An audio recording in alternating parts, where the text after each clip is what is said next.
वयाच्या 44व्या वर्षी सोशल मीडियामुळे तिची 38 वर्षाच्या त्याच्याशी घट्ट मैत्री झाली. जोडीदार, 2 मुले, सुखी संसार असे समान धागे दोघांत होते. तरी देखील एकमेकांबद्दल अशी ओढ का वाटत होती? काही वेळा काहीही कमी नसले तरी काहीतरी का हवं असतं? मैत्रीच्या पुढे जाऊन त्याने आता तिच्याकडे शारीरिक सुखाची मागणी केली. तिला खरे तर ते नको वाटत होते. छान मैत्री असेपर्यंत ती बिनधास्त होती.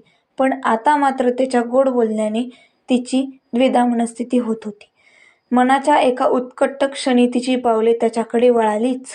भर दुपारी 3 वाजता ती त्याला एकांतात भेटायला निघाली. मनातल्या सगळ्या विचारांवर मात करत ती त्याच्याकडे गेलीच. त्याने तिला हळूवार स्पर्श करत हळूच बाहुपाशात ओढले. आजपर्यंत तिला तिच्या नवऱ्याशिवाय असा स्पर्श कुणीच केला नव्हता. तिने करूनही घेतला नसता. मग हे ती आज स्वीकारत होती. का आणि कशासाठी?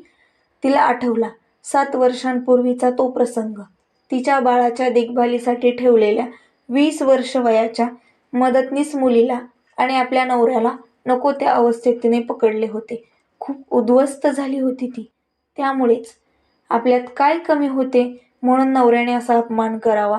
ध्यानीमनी नसताना आयुष्याने तिला लाथाडले होते.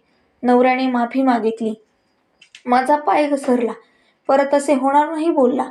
त्या मुलीला कामावरून काढले. परत ती किंवा तशी घटना तिच्या आयुष्यात घडली नाही. नवरा खूप चांगले वागत होता. पण तिच्या मनावरचा ओरखडा पुसला गेला नव्हता. काळानुसार थोडा पुसट झाला होता इतकेच. कदाचित यामुळेच की काय तिची पावले आज या मित्राकडे वळली. त्याने तिला बेभान होऊन किस करायला सुरुवात केली. तीही बेधुंद व्हायला लागली. त्याच्या मिठीत विरघळून जाता जाता कसे कोण जाणे ती एकदम सावध झाली. तिला डोळ्यासमोर सगळे दिसू लागले. तिचा नवरा, मुले, आई, सासूबाई, बहीण, भाऊ सगळे काय कुजबुज करत आहेत. तिच्याकडे घृणास्पद नजरेने बघत आहेत. आज अण्णा असते तर त्यांनी इकडचा गाल तिकडे केला असता. आणि स्वामी समर्थांपुढे आपण उभे तरी राहू शकू का? त्यांच्या नजरेला नजर देऊ शकू का? खाडकन कानफटात मारल्यासारखी ती भानावर आली. तिने एकदम त्याचा हात झिडकारला.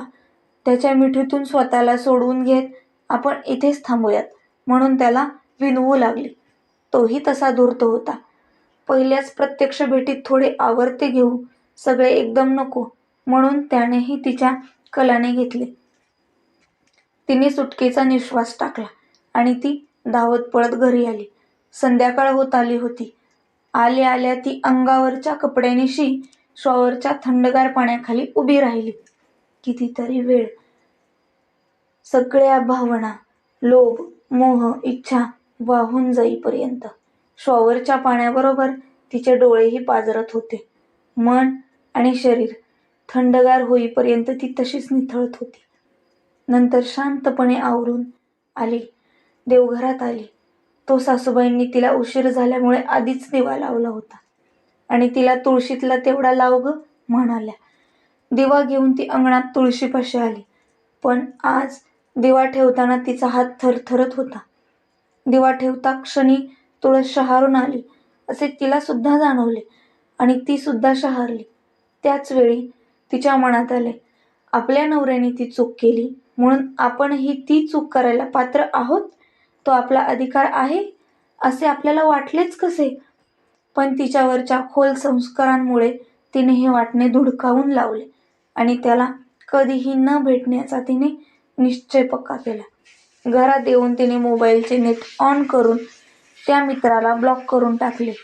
सोशल मीडियावरूनही आणि मनातूनही.